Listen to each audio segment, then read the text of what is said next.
Good morning, good afternoon, and good evening, everyone, wherever in the world you may be joining us from today. My name is Francesco Del Carpio, and I am the CFA York Operations Coordinator. I would like to officially open the fourth session of the Climate Change Displacement Dialogue. This series is presented in partnership with the Center for Refugee Studies at York University, York Emergency Mitigation Engagement Response and Governance Institute, CFAL Philippines, the University of the Philippines Resilience Institute, and Antalya Bilham University. I would like to begin today's session with a land acknowledgement. We acknowledge and recognize that many Indigenous nations have long-standing relationships with the territory upon which our campuses are located that precede the establishment of York University. The area is known as Tkaronto and has been caretaken by the Anishinaabe Nation, the Haudenosaunee Confederacy, and the Huron-Wendat. It is now home to many First Nation, Inuit, and Métis communities. We acknowledge the current treaty holders, the Mississaugas of the Credit First Nation, and that the territory is subject to the Dish with One Spoon Wampum Belt Covenant, an agreement to peaceably share and care for the Great Lakes region. As this is an online event and our participants may be joining from various locations, I strongly encourage you to learn about the traditional land upon which you are located.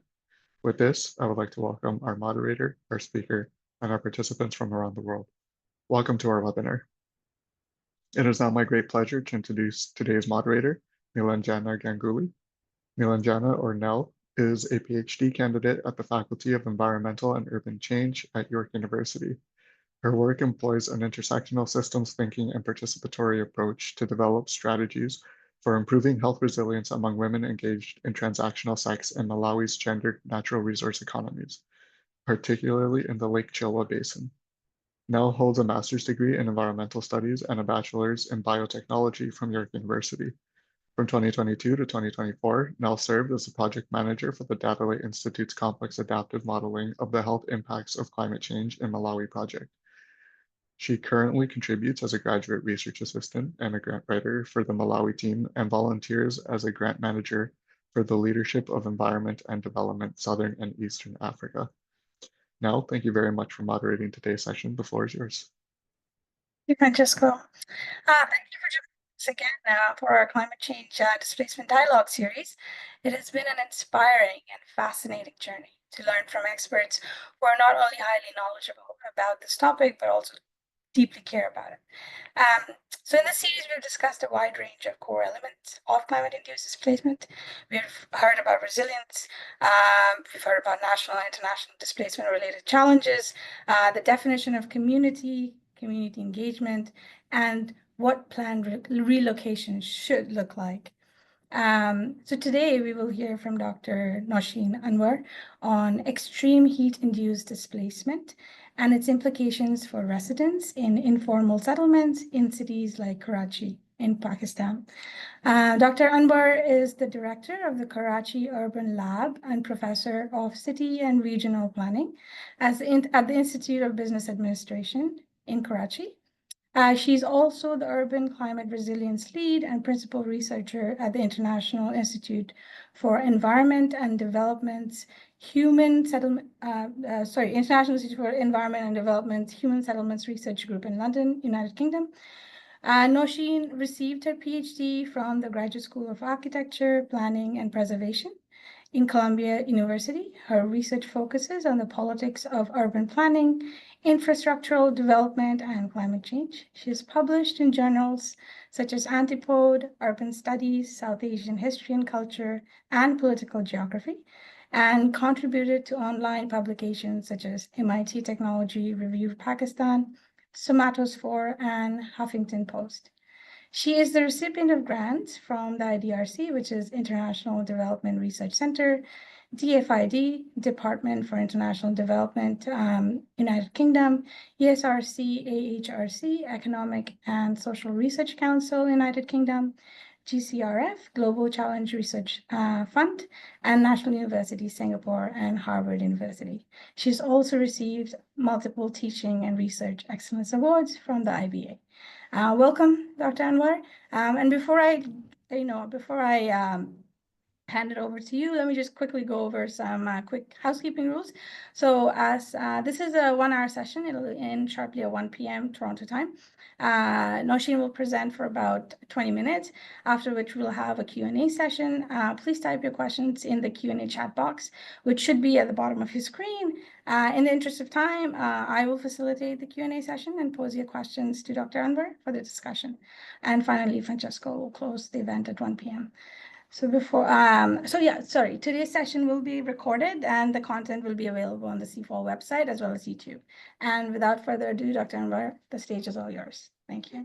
Well, first of all, let me begin by thanking Yvonne especially for inviting me to speak at CIFAL and as a part of your series of what I have to now go back and look at the previous recordings. And I had actually no idea that this particular forum existed, and which is just really wonderful. And Yvonne, it's lovely to see you again after our last meeting in Boston, and courtesy of Loretta Lees and Karen Chappell. So we're part of that bigger group on displacement. And thank you, Nilanjan. It's lovely to meet you. So, and thank you also to Francisco. So I would like to begin first by opening up my PowerPoint presentation slides. And here we go. So what I'd like to do is to give you a sort of an overview of some of the things that are happening in urban Pakistan, and more regionally speaking in the area in which where I live, in the city of Karachi, which is of course part of the broader province of Sindh, which is also embedded in a regional sense in a much longer, deeper history, environmental and climatic history. So, which is now, of course, changing and changing quite rapidly, and what looks like not necessarily for the better. So, I've been researching, or my work has been focusing on Karachi now for well over 2 decades. And over the last decade or so, it has moved more and more into the realm of climate change, looking specifically not only at Karachi alone, but other smaller cities in Sindh, which are generally speaking overlooked because our gaze or our lens is always on the metropolis. So what's happening in the smaller cities of Sindh is a question that is sort of always left unanswered. So I'm actually going to be have started a new project in Pakistan on a city called Jacobabad, which I will not talk about today, but with colleagues over at King's College London. And Jacobabad is actually known popularly as one of the hottest cities in the world, where ambient temperatures normally exceed 50 Celsius. So one of the things that I'm looking at is that, well, how do people live under those circumstances, those kinds of ambient temperatures, which have very complex connotations for populations who have lived with heat for for centuries. But in this talk today, I'll give an overview based on my ongoing research in Karachi with my colleagues over at the Karachi Urban Lab. So let me begin first by giving you a very quick overview of what's been happening in Pakistan vis-a-vis climate change related issues. So within the last 2 decades, Pakistan has experienced over 150 different kinds of adverse climatic events, from floods to storms to heat waves and droughts. And scholars project that average temperatures in Pakistan will increase anywhere between 2.5 to 2.8 Celsius, and this is talking about ambient temperatures, by the 2050s. Others project even higher temperatures of 3.5 Celsius by 2100. So these are sort of more upper, bigger scale projections. These are not necessarily city-based projections. And once we get down to the local scale, the projections might look very different. And one of the very important things to note, and this there is evidence on this, is a significant change in the increased frequency of days with intense heat, a 5-fold increase in heat wave days per annum in Pakistan. Now, alongside this, there's been a tremendous amount of displacement caused by floods. In 2022, 33 million people were displaced in Pakistan, and the southern region of Sindh was the most impacted. And this is also largely not only because of its geography or its location, but also due to long histories of colonial irrigation, of land inequality, of the re-engineering of waterways and so forth, and rivers. So it's a complex story. So climate change, as we know, its impact is not standalone. It compounds. It creates new kinds of risks or heightens older kinds of risks, the risks that have existed for decades in relation to infrastructural and land inequality issues and so forth. And this is certainly the case in the province of Sindh, which is one of the poorer regions in Pakistan in comparison to, say, the province of Punjab. So, in the 2022 floods, which are now reportedly climate change induced, cities across Sindh were inundated, and Karachi alone experienced an onslaught of 16,000 plus climate migrants just in the first week of the floods. And there is no accurate figure as such. This is a calculation based on what the provincial government was able to detect. But I think the numbers swelled to a considerably higher amount, and I don't wish to conjecture in as the weeks and the deluge and the devastation continued to unfold. Secondary cities, especially, were overwhelmed. There was a critical overload on housing and shelter, and many smaller cities actually just disappeared under the deluge of the water. Now, 2022 was not the first time that there have been such acute floods in Pakistan. There was also the 2010 floods, which was also associated with heavy rainfall, although it's not clear if that was entirely climate change induced. And in 2010, we saw 20 million people displaced. And in both instances, both in 2010 and then even in 2011, when 800,000 people were displaced, with 2022 being the highest number ever witnessed in Pakistan's history, people headed for cities like Karachi and smaller secondary cities. And one of the questions, of course, that always pops up in my mind is who are these climate migrants? And I put sort of rabbit ears around the word climate migrants because it is a disputed term. Because as scholars have shown, and as in my own work and those of my colleagues, yes, when we have these kinds of unprecedented events, which was the case in the 2022 floods, we see people migrating for a variety of different reasons, where climate-induced displacements then dovetail also with other kinds of dynamics, long-standing dynamics, as I underscored earlier. So, who are these climate migrants, and what are the multiple risks that they must confront when they come to cities like Karachi? So, Karachi is Pakistan's largest metropolis. According to the census, its population is now at 20 million plus. Approximately 65% of its population lives in informal settlements. That is also a disputed figure, it could be much higher. And they live on approximately 9% of urbanized or built up land. So, what you have are essentially informal settlements that are really squeezed into a much smaller configuration of the land in the city. And by and large, we see a similar story as we see across many other cities in the global south. Informal settlements that have generally experienced degraded infrastructures, uh, either constrained access to water or lack of electricity provision. And now, of course, with the onset of heat, chronic heat, and acute heat, issues of ventilation. And alongside this, there are other kinds of things that are happening in cities like Karachi, things that are relatively new. For instance, a new phase of disaster risk management that is triggering new forms of displacement. And very quickly, if I may just highlight what this is about. So, a couple of years ago, after 2019 2020 rainfall,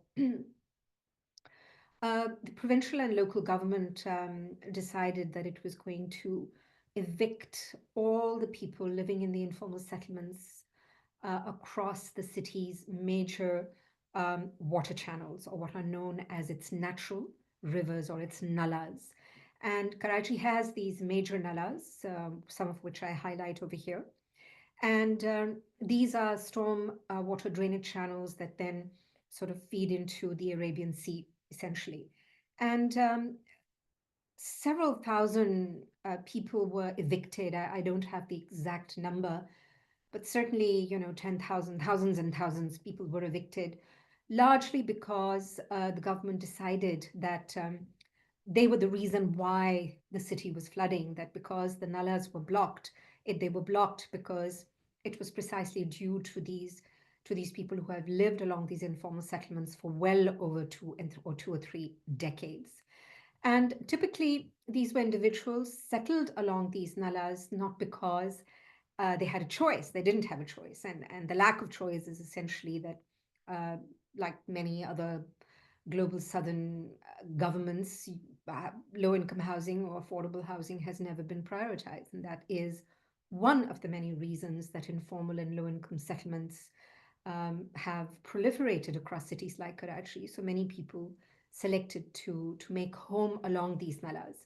But the reason for the nalas overflowing was not because of the people settled along its banks, but largely because the management of stormwater and the clearance of stormwater drainage channels has become a very disputed issue at the local and the provincial government level. So these are really governance failures in terms of keeping up with infrastructure maintenance. And so by default, then the blame was put on what were largely vulnerable populations living along these channels. And the government's plan to mitigate risk and to manage future disasters then actually ended up creating another disaster, which was then materialized in the form of thousands and thousands of people losing their homes with no resettlement plan in sight whatsoever. So this is a story that has been recorded in Pakistan through the media. It has also been recorded by my colleagues and I at the Karachi Urban Lab, where we came out with a report on it, and various other colleagues who work in nonprofit organizations and do amazing work, lawyers, legal experts, and so forth, who have recorded the suffering that was caused in ordinary citizens' lives as a result of this. Now, other kinds of displacements related to the floods that Pakistan has experienced and which have impacted the province of Sindh with repercussions for cities like Karachi. So after the 2010 riverine flooding, what we saw were this is a little informal settlement called Ilyas Kot, where my colleagues and I have worked over the last several years looking at issues of risk, especially the notion of 24 hours of risk. This is a relatively new settlement of makeshift jhuggies, or what are literally these tents that people have put together. And Ilyas Kot was rebuilt 14 years ago after the original settlement was destroyed during the construction of the Liari Expressway, which is a very major infrastructure that links specific parts of the city, and an expressway, a highly contested piece of infrastructure that took a long time to be constructed precisely because of the kinds of displacements and evictions that eventually materialized. Again, thousands and thousands of people displaced. But the Liari Expressway was eventually built on the Liari River, which is one of the major stormwater drainage channels in Karachi. And this in turn caused sort of it really, compounded the future risks associated with future flooding scenarios, and that's exactly what happened. So in this instance, we have residents who suffered a double displacement: those who were displaced by an infrastructural project, and then later on by the 2010 riverine flooding. And these, for those who came from rural parts of Sindh and then came and settled here and then suffered a double displacement. So Elias Court is an informal settlement that has been built, destroyed, built, destroyed, built, destroyed. Dozens and dozens of times. People keep coming back because of social ties and social networks, and because they have very little choice, and also largely because this is typically what it means to live sort of on the edge of precarity, where you are experiencing different kinds of risks. So what is, if one were to describe Aliascote in very simple terms, this is a settlement of approximately 292 jhuggies with an average family size of 7 members in a single household. Jhuggies constructed from bamboo, from metal sheets and cloth, And the people are typically daily wagers, laborers, fish sellers, drivers, women typically who do home-based work. And the people here experience multiple risks. Not only are these climate effectees of the 2010 floods, and that thus experience a typical case of compounded vulnerabilities. One, they're at risk of urban flooding because of the proximity to the Lyari River. In the 2020 urban floods, the residents and jugis were washed out. They're also exposed to heat, to rain, to cold, to flooding. There are no basic amenities and very poor provision of wash. And then there is a risk to security, especially for women. And this has come up time and again in terms of the conversations that my colleagues and I have had with the residents of Ilyas Court. So in this context, one of the questions or two interrelated questions that come up in my work is or are, what is a displaced body, especially in relation to extreme heat impacts? And then alongside that, what is refuge today? um, can we presume that if we live in a certain kind of shelter, that we will be safe and not in harm's way, especially in relation to something that is more stealth-like, which is the risks that are associated with extreme heat. So if I may then turn now to the broader story of heat risks. Now in South Asia, where Pakistan is embedded, South Asia has lived with deep histories of heat. And in southern Pakistan, the region of Sindh has always experienced high temperatures. In June 1938 in Karachi, the ambient temperature exceeded 47.8 Celsius, which is still pretty high. So when we conduct research on heat in Karachi, and ask people about their experiences of heat, people always say, and I'll say this in Urdu, they always say, and this is also true, this could be said in Hindi as well, गर्मी तो हमेशा से है, नई चीज नहीं. It has always been hot. It's nothing new. But there is something palpable about the sort of the shifting risks associated with extreme heat lately in Pakistan. So after the 2015 heat wave, which was considered unprecedented and where several people died, people on the ground, those living in low-income settlements, in precarious housing, they do see 2015 as a sort of starting point, essentially. And of course, we have the IPRC um, report, which tells us that despite having a negligible impact on global annual mean surface area warming, urbanization has exacerbated the effects of global warming in cities. So there is something about cities that makes this whole issue of heat becoming more lethal today across South Asia. So there is very interesting data from the Indian Meteorological Department, which traced mortality rates from different states in India over the past 50 years. And I cite the study here by Kamaljit, Giri Dimri, and Rajivan. And their study shows that mortality rates in India due to heat waves have increased significantly in the past 2 decades. I'm using this study as to underscore this point because there is no such study that has ever been produced on Pakistan. But I would say that regionally speaking, this particular study on India is relevant for Pakistan also. So in 2022, Pakistan experienced one of the longest heat waves since 1901. So there were heat advisories from the Pakistan Meteorological Department um, in 60 days. So it was a heat wave period that went from March to April 2022. And so, for instance, I've given sort of little snippets from media reports. So on 14th May, the Pakistani town of Jacobabad rose to 51 Celsius, highest temperature of 2022 in the world, above the 50.7 recorded in Australia. But then 50 Celsius was also in Nawab Shah, in Mohenjo-daro, and then later on there were similar tweets that were coming out on India. And so so then there were more media advisories coming out. For instance, from the Met Office forecasts indicate that a heat wave which has enveloped southern Asia since the end of April looks set to intensify further, and some regions expected to see temperatures as high as 50 Celsius. Then, we are going to face a blistering heat this summer. We need to plant trees, nature needs to heal.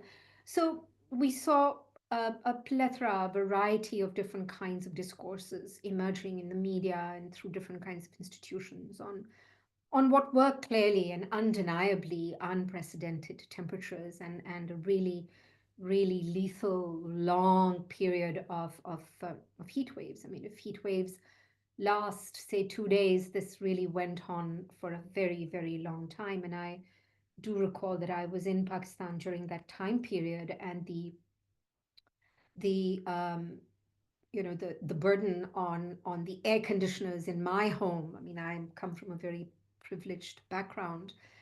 My air conditioners stopped working, and it was very hard on certain days to find an engineer or an air conditioning expert who could come and fix them.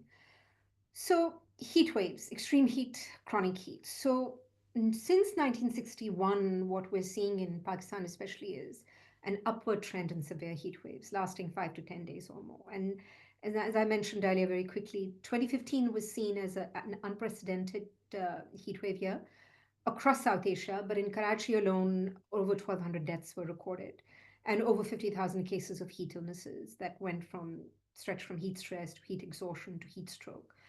And these anecdotal evidence suggests that this largely impacted people living in high density, low income zones, people who were suffering from ventilation issues, but it also impacted outdoor workers, laborers, construction workers. So the risk factors over here were really the heat health interactions, especially in terms of health for those who might have had underlying conditions.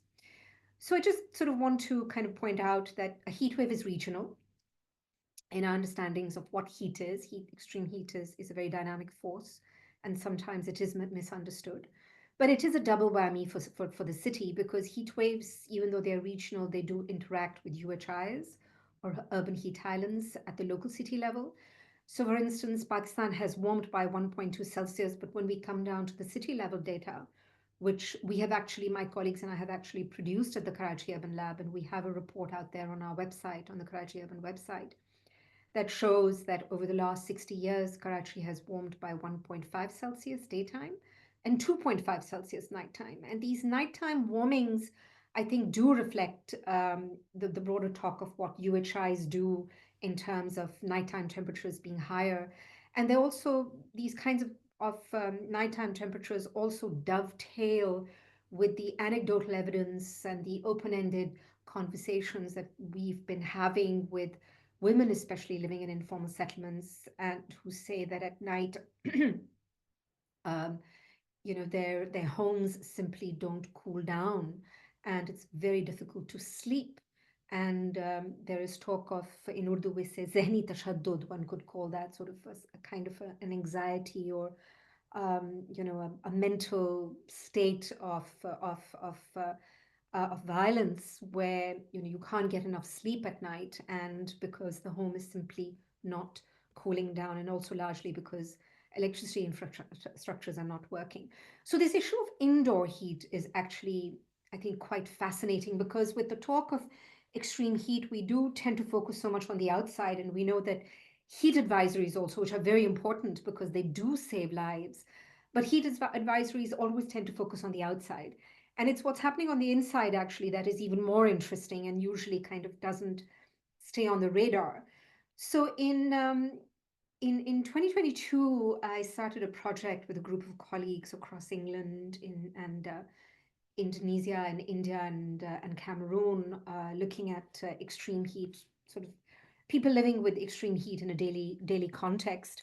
And so our project kickstarted in 2022, but it was also the year when COVID was still on.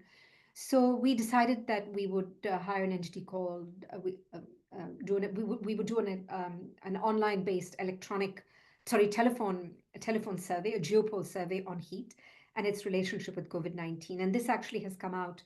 The findings are based on Asia and Africa, and where the telephonic survey was conducted. with low income background uh, in persons and or participants, and it's available on the Cool Infrastructures website, but it's also available on the Karachi Urban Lab website. At least I think it is. Our website was just recently updated.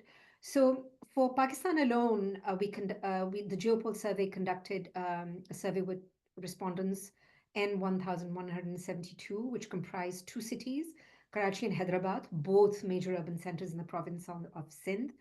And the survey ran in late June, from late June to mid July, 48% women, 52% men. And the maximum temperature in this time period was 34 to 42 Celsius with very high humidity factor, the humidity factor being a very important one. So this was not by any means a time period that was experiencing a heat wave. These were what are considered normal temperatures, ambient temperatures for both these cities in June and July. Now, what's interesting is that low income residents' perceptions of temperature inside their home was predominantly either equivalent to or hotter than the temperature outside during this time period. And what this data suggests is that heat exposure based on environmental conditions alone may underestimate the frequency and magnitude of heat exposure of low income urban populations.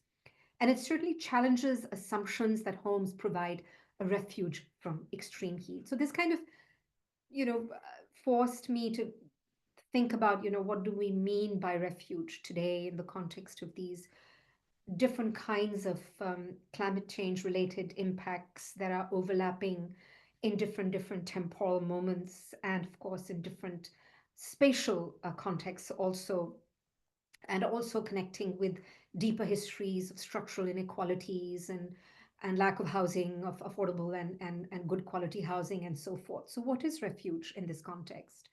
So one of the ways in which I look at extreme heat, and this is really very simple, nothing really genius about this, is kind of positioning it along at the core along these four sort of parameters. On the one hand, its relationship with class, gender, inequality, poverty, and vulnerability. And resilience is a factor also, but I always dive into vulnerability first and then think about resilience. On the other hand, its relationship with built environment, with density, with sociospatial inequality. Then its relationship with infrastructures such as electricity and water. And then, of course, this whole very complicated issue of microclimates, which, in big cities that have, like Karachi, that have sort of the Arabian Sea, the water in at one end, and then mountains at the other end, provides a different kind of a context to think about these microclimates. And then, of course, also in relation to pandemics. So when we look at extreme heat, what does it mean along these different kinds of axes, and if I may call them that? So finally, what does climate adaptation policy look like in Pakistan? What is the overall climate adaptation policy environment? So Pakistan has a national adaptation plan for climate change, but unfortunately, it has no linkage with local government, and that's also largely because local government systems in Pakistan are very weak, and this has to do again with long histories and issues of political economy. And this national adaptation plan also does not emphasize really the need for shelter and housing, good quality shelter and housing. And the talk of heat is largely in terms of temperatures, and certainly not about social suffering. Uh, Alongside this, budgets in a city like Karachi are generally underspent. And when it comes to budget allocation for heat risk mitigation, there is hardly any sort of allocation, money is allocated towards that. There is emphasis on flooding, but very little, if hardly any, related to heat risk mitigation. And these are, again, political economy issues. But there is a heat emergency response system, which goes from the Pakistan Meteorological Department down to the provincial meteorological department, which then issues these warnings to the provincial government. But I think that it's good in the short term, but not it is not a long-term panacea. And there's been a fair amount of critique in terms of what these heat emergency responses should look like, that they might do better if they connect with with the community-based heat adaptation plans. So there is a long-term need, in my opinion, to address urban planning and governance issues, because these do dovetail with underlying challenges of socio-spatial inequality. And where I see this making a very important difference is to things like affordable housing, land distribution, sustainable transport, and then this whole broader story, complex story of carbon emissions. And certainly also pushing the envelope on participatory planning, which of course has been around for a long time, but certainly not actionable in the context of local government systems in Pakistan. And then alongside all of this, we need to rethink our relationship between energy systems, water systems, and housing, off-grid, on-grid. So just highlighting a couple of my recent publications, the IGER Spotlight issue, and then the Urban Studies Special issue that came out last year, which has an article that I published or co-authored in there. And this is a wonderful urban studies issue that was this took about two and a half years in the making, edited by colleagues over at National University Singapore, and has a wonderful collection of articles in there on heat and cooling. So I'll stop right there. Thank you so much. Thank you. Thank you. That was so good. You had so much information and it was so well, curated. So thank you very much for the presentation. I know Yvonne has to go. We have one question online and I have a bunch of questions, but Yvonne has to run. So I'll let Yvonne go first if you don't. Yeah, Yvonne, go. Thank you so much for your presentation, really insightful. I just wanted to ask a clarifying question, mainly because you and I know certain things, but the audience might not, which is around secondary cities. Can you just explain a little bit to the audience why secondary cities may be more vulnerable to climate or heat, or also why they might not have as much coping strategies as other places? Thank you. Yes, definitely. Thank you, Yvonne. That's such an important question. So, so I think certainly in the context of secondary cities, and I know there's lots of different ways of categorizing them, right? In the broader conceptual literature, we might suggest that we're thinking beyond the metropolis, and all cities are ordinary cities, and so forth. But there is a case to be made, for instance, in the province of Sindh. This might not be necessarily the case in Punjab, but because Sindh, in any case, is a poorer province in comparison to Punjab, and certainly does struggle with resources. Secondary cities across Sindh are generally in a less advantageous state because of infrastructural related issues. These are cities where road infrastructure might be weaker. These are cities where issues of electricity generation, access to decent shelter, all of these things are generally in a more contested or a more precarious state. So budget allocation towards larger cities like Karachi kind of always ends up taking precedence, unless it ties with vote bank politics in given time periods. And then, of course, because so much of this climate migration tends to look at big cities like Karachi or the metropolis as the attraction or the magnet, but that is not necessarily the case. And it certainly is not the case. In Sindh, for instance, and I think this might be the case for certain parts of India as well, the first place that people generally go and make home or to find shelter because of a disaster-related event is in the secondary cities, and this is essentially what we find in Jacobabad.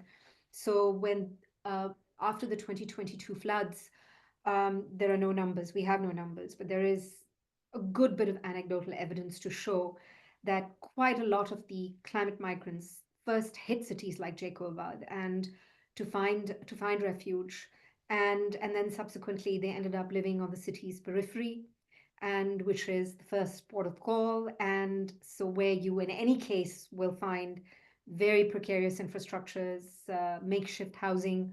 So the issues of precarity, I think, are perhaps slightly more complex in the context of secondary cities. And also, this is also, I think, where populations are set to rise.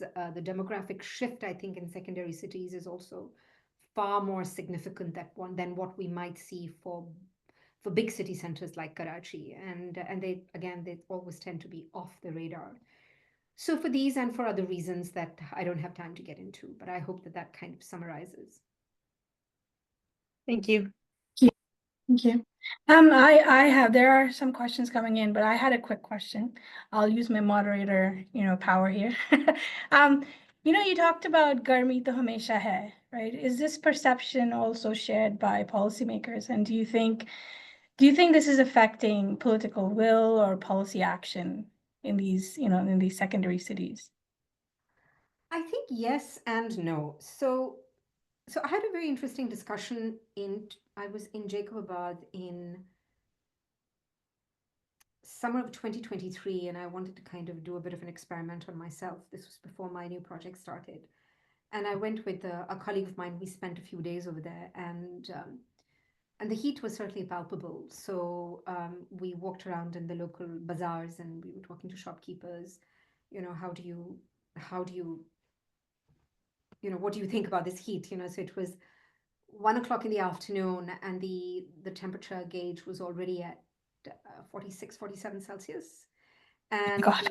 so that is Jacobabad is set in a region in Sindh which has always experienced high temperatures. But now, of course, these thresholds are climbing in ways that are really, the numbers that are coming in now increasingly are kind of like, what?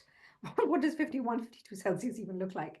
So shopkeepers said, well, we've always lived with this heat. And yes, it might be getting hotter, but, this is how we cope with it. So Mm. I then went and had a very brief chat with the district commissioner. And so this is the old colonial way of, still retaining governance structures at the local level. So lovely gentleman, very knowledgeable, and his take was quite interesting. And he said, well, actually, heat is not an issue in Jacobabad. What is an issue in Jacobabad are issues of shelter and poverty and health and so forth.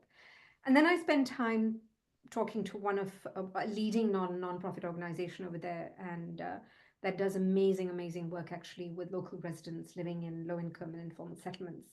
And they said heat is everything, because what we're finding in terms of our work is that heat actually really triggers risks associated with health. And if people are not dropping dead, they are nevertheless experiencing cardiovascular illnesses, dehydration, kidney failures, and all these kinds of things that are, of course, very difficult to pin down unless you take these cases to Yeah. And then people in whom I knew who work in hospitals said, well, yeah, it's getting hotter and there's no proper electricity infrastructure, so our cooling systems are not strong enough to be able to ward off the kinds of risks associated with chronic heat. Typically, that our refrigerators can't hold medicines for too long, so the medicines tend to expire much sooner because it's getting so hot. So there was a sort of kind of a sort of a so different kinds of discourses emerging on this heat story, and so the non-for-profit said that we have all this data on heat and risk, but the district commissioner's office doesn't want to take up this data because they think about those things in a very different kind of way. So I don't want to pose this as an issue of intentionality or callousness. I think that there may very well be at the government level a sort of a lack of understanding on what heat health risks look like. Because I think heat really is a stealth killer, and we know that there is evidence out there to show that heat kills more people than floods. And so and then of course I think that the government's lens is largely on these moments of heat waves. They capture the Absolutely. energy. Yeah. So when I talk about longer summers and longer heat and chronic heat, they just kind of lose interest, and that's like, whatever. Yeah. It's the heat wave, right? It's the heat wave. Yeah. Let's name it. Let's give it a name. Yeah. When you were talking about the duration, I was thinking, and that is key, isn't it? Like, even, I come from Kolkata and I have faced heat, and I grew up in Tanzania. I've faced heat and humidity, but it's the duration that people are not tapping into, right? Okay, we'll move into the questions that are coming in. So Asma Atik, she thank you for your amazing talk. I agree. Could you please speak to movements like Karachi Bachao, Tehreek, and perhaps how your work relates to environmental justice that dispels the myth that the poor are too busy surviving to care about the environment or climate change, etc.? That's such a great question. Thank you. Brilliant question.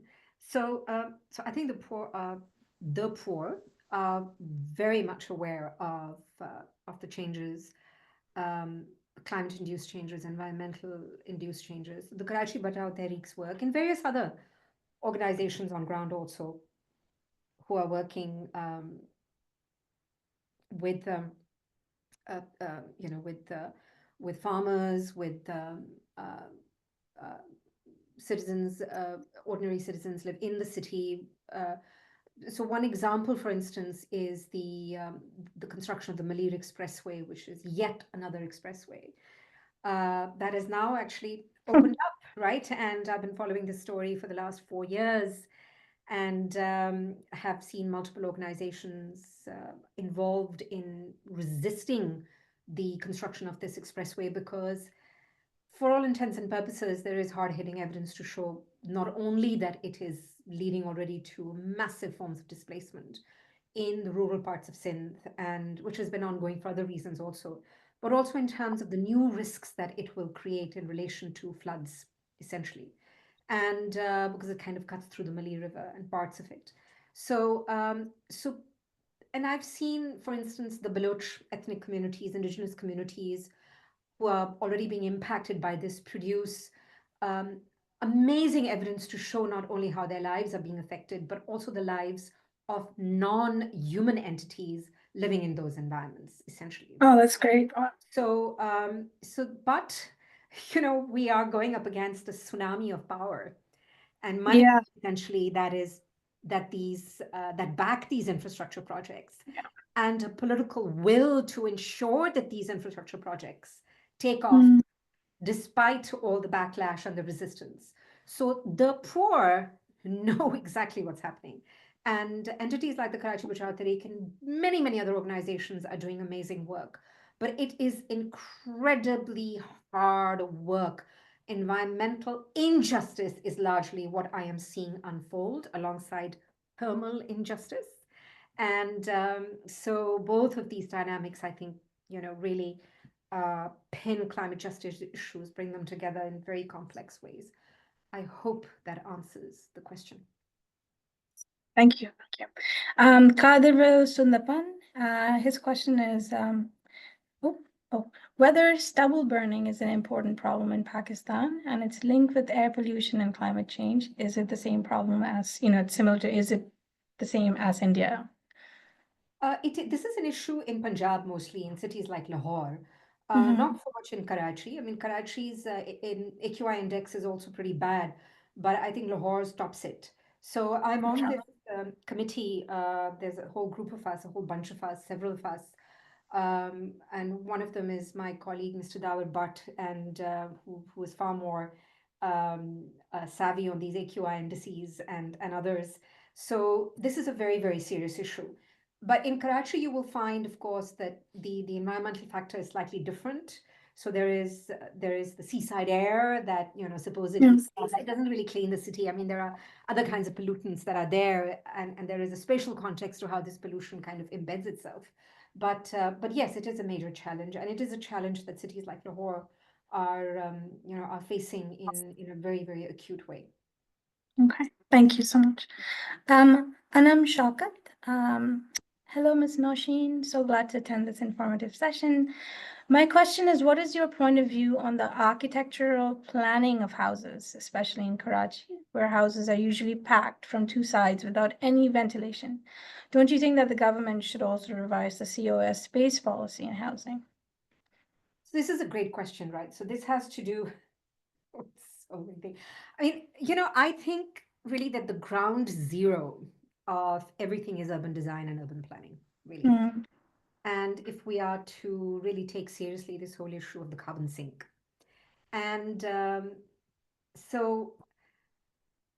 but we are locked in, right? There is what economists call path dependency. We are locked into a certain kind of a framing, a certain kind of a practice, whether it has to do with elite homes and how they are designed, or middle income homes, middle to upper middle income homes, to even lower income homes that might be auto constructed.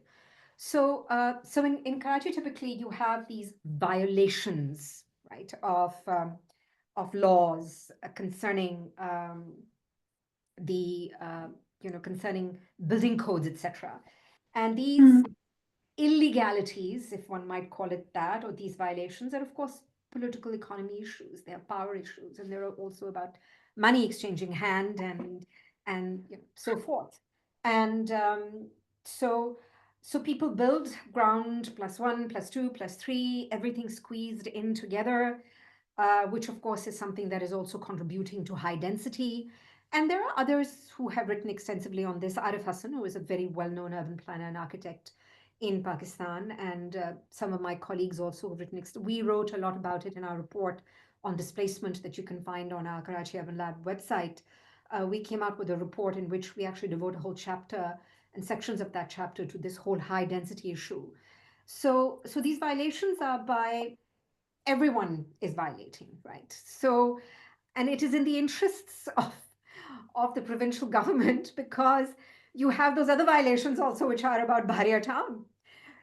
So where agricultural land is being swallowed up and colonial laws are being utilized, right, to redirect and reallocate parcels of land in very interesting ways.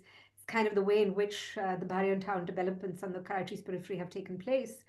So it's you know so the, so can Karachi be planned? Well, yes, this is what planning looks like. And Mm. so the architectural element, the housing element, is the urban design element, is, I think, the most critical one, really, is how are we going to manage this carbon sink issue going forward. So I would say that, when we look at informal settlements, I mean, like that picture I showed you of the Jhugis and Elias Court, I mean, what are the Yeah. I mean, people are living bare bones, right? So there's no carbon emissions issue over there. But of course, there's other kinds of precarities associated with that. People over there long to live in good quality housing. What should that good quality housing look like? That is the open-ended question for people like that. What should good quality housing look like? And so I think that this Decides it, right? Like, yeah, exactly. And who decides? And who decides on what it looks like? So I think yeah. largely the housing issue in Pakistan has been hijacked by real estate developers, and the government has very happily allowed for that to happen. Yeah. Yeah. I mean, I'm sure the case is similar in India. Yeah. Okay. Thank you. And then we have Raj Bardul. How do heat waves compare with countries like Sudan, Morocco, etc., where desert areas where climate change is perhaps worsening the heat conditions? I am wondering if your project is looking at such countries or regions. I think I also had a similar question. You talked about your project that's looking into sub-Saharan Africa. What are the similarities and you've been seeing both in terms of risks as well as adaptations? Well, one of our projects, which we hopefully will get funding for it, we're looking at Nigeria and an area called Maduguri, which has experienced droughts, for instance. So, in those kinds of contexts, heat might then be related to dynamics like long spells of droughts, and in addition to different kinds of heat exposure. So I don't know yet, actually, in the context of that project, what heat adaptation is going to look like. Oh, okay. Okay. And Okay. we're actually in the middle of the second phase of bidding for that grant, Oh, and okay. we just finished the pilot project Oh, for Nigeria and I Pakistan. thought you were talking about the So Welcome Trust one, actually. it is. It's Oh, one of it the is. Oh, okay, okay, yeah, okay. it is. And this is the one on mobility. So we're looking at so as part of the consortium. So we will be looking at extreme heat, internally displaced populations, women especially, and nutrition. Oh, And amazing. in the context of Jacobabad and Madhuguri. And Okay. so fingers crossed, if we get the money, then I might be able to answer your question. Yeah, yeah. Um, has your work shown how people who do not move under these how do they protect themselves? Basically local Yeah, adaptation. so I think this is where Jacobad comes into the picture, right? So this project that I've started with colleagues over at King's College London, one of him, the gentleman who's leading it is a climate scientist, Dr. Tom Matthews, who's in the geography department at KCL. So one of the key questions that we are interested in is precisely this. So when I went to Jacobabad in 2023, my impression was that people are just moving out of Jacobabad, right? Like this huge migration happening. And people said, no, that's not the case. Yes, it's getting hotter. It is harder to live here. And this is really what the district commissioner said. So the people who move out seasonally, and they're the ones who are the privileged, the elite. In summer, they'll shut down their homes and they'll go elsewhere. So this is kind of emblematic of a long story, deep history of how the elite have lived in South Asia. In the colonial context, they used to go over to the mountains, right? Go up. Yeah, yeah, yeah, yeah. And now they might have air-conditioned homes, or they might buy a ticket to England or somewhere cooler or whatever. So he said, well, no, ordinary people don't leave. They don't have a choice. They can't leave. Where do they Right. go to? So one of the things that we do intend to find out over the next, it's a 3-year project, is, well, how are people coping, and what does coping look like? Because the line between adaptation and coping is a very fine one, right? It's often a Yes, very thin line. yes, yes. And so are people struggling? So, it's like my open-ended conversations with the shopkeepers who had the cloth put on top of their, and the cloth had holes in it, and there was, solar exposure coming in from that, and it was hot. I mean, I thought it was very hot and humid in those spaces, but they said, yeah, well, we cope. It's not that bad, and I don't know what that means when you start investigating that on a more longitudinal scale. And so this is something that we intend to do over the next 3 years, and we'll see what we get out of that, and hopefully that will answer the question posed. For That's those very who don't exciting. seek to move, Yeah. what does it mean to live under these new thresholds? Yeah, and I think this is what's missing, right? Like we always think about north-south, but the translation of this local level coping mechanisms that your project will be doing and that the north can learn from, because the north is not used to these kind of heat. But so thank you, Raj, for asking that question. That was one of our questions. I think we still have 2 minutes, but we have one more question.